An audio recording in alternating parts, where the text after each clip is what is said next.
అసెంబ్లీలో మెట్రోకి సంబంధించి కేంద్రం డబ్బులు ఇచ్చినా ఇవ్వకపోయినా అని ఓ భీకరమైన ప్రకటనలు చేశారు రేవంత్ రెడ్డి. కాకపోతే అసలు దాని వెనకాల ఉన్న వాస్తవం మీద ఏదో సీనియర్ జర్నలిస్ట్ నరసింహరావు గారికి సంబంధించిన కథనం ఒకటి చూద్దాం.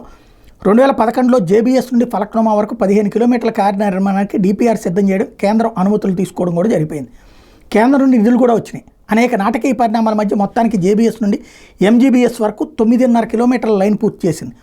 ఫస్ట్ ఫేజ్లో ఇంకొక 5.5 కిలోమీటర్ల మేర ఎంజీబీఎస్ నుండి ఫలక్నుమా వరకు పూర్తి చేయాల్సి ఉంది.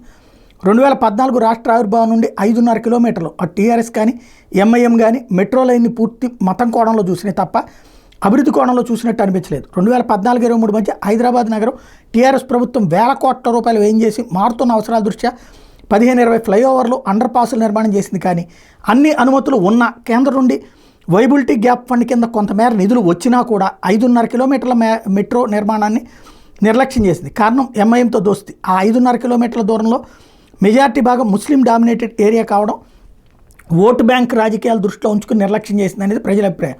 2022-23 మధ్య కేంద్ర ప్రభుత్వంతో బీజేపీ పూర్తిగా స్నేహ సంబంధాలు చెడిపోయిన నేపథ్యంలో మళ్ళీ 2022-23 నుంచి హైదరాబాద్ మెట్రో 4వ మార్గం ప్రతిపాదనని కొత్త పల్లవి అందుకుంది.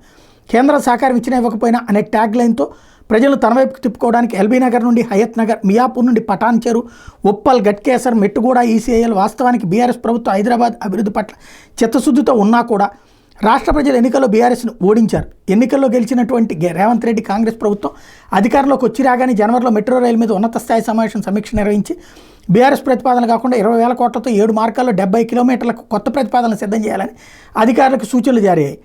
అవి Nagole, LB Nagar, Chandrayangutta, Mailardevpally, Jalpally, RGIA, Rayadurg, biodiversity junction, Nanakramguda junction, Wipro junction, financial district వరకు 8 కిలోమీటర్లు, Miyapur, Patancheru, LB Nagar, Hayathnagar, Mailardevpally నుండి రాజేంద్ర నగర్, ఫలక్నుమా, చాంద్రాయణగుట్ట, అలాగే 5.5 ఎంజీబీఎస్ ఫలక్నుమా. ఈలోగా ఎన్నికల కూడా వచ్చేసింది. ఆ ప్రతిపాదన ఏ దశలో ఉందో ఎవరికి తెలియదు. కానీ మళ్ళీ నిన్న అసెంబ్లీలో మెట్రో తుట్టిన ముఖ్యమంత్రి కదిలించాడు.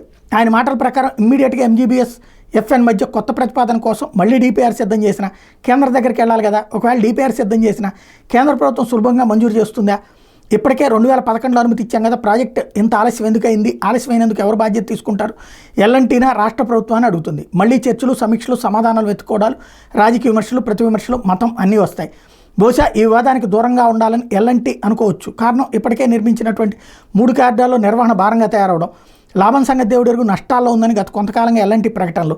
ఈ నేపథ్యంలో కొత్త మార్గాలు నిర్మించే అవకాశం లేదని అనాసక్తి చూపడం, 2011-17 నిర్ణీత సమయంలో ప్రాజెక్ట్ చేపట్టేందుకు ప్రభుత్వం రాజకీయ కారణాలతో గ్రీన్ సిగ్నల్ ఇవ్వకపోవడం, ఇప్పుడు ప్రాజెక్ట్ కాస్ట్ భారీగా పెరిగిపోవడం అన్నిటికన్నా ప్రధాన కారణం. 5.5 కిలోమీటర్ల మార్గంలో నిర్మాణం అంటే అనేక ప్రార్థనా స్థలాలు కూడా ఈ మార్గం ఉంటుంది.